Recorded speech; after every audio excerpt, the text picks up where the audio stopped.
Hello' বন্ধু বান্ধৱীসকল, আপোনালোক কেনে আছে? মই ভালে আছোঁ। মই আজি তিনিখন ব্লাউজৰ ডিজাইন আনিছোঁ।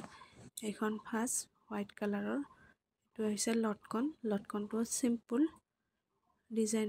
পিছফালৰ ডিজাইনটো এনেকুৱা ৰাউণ্ড চিম্পুল হয়, হাতখনত অলপমান পাপ দিছোঁ। আৰু এইখন হয়, এইখন হৈছে ৰাউণ্ড গলা গ্লাছ হাতৰ হয়, একেবাৰে চিম্পুল 36 চাইজৰ হয়।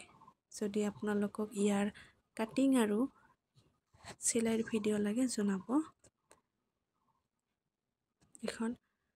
এইখন হয়, এইটো হয় ৰাউণ্ড গলা।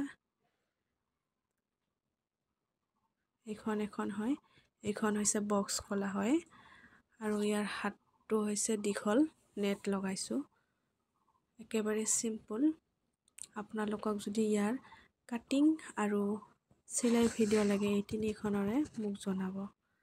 যদি মোৰ এই তিনিখন ব্লাউজৰ ডিজাইন ভাল লাগিছে, লাইক, কমেণ্ট, শ্বেয়াৰ আৰু কমেণ্টত জনাব। আৰু মোৰ পেজটো ফ'ল' কৰি দিব। ধন্যবাদ।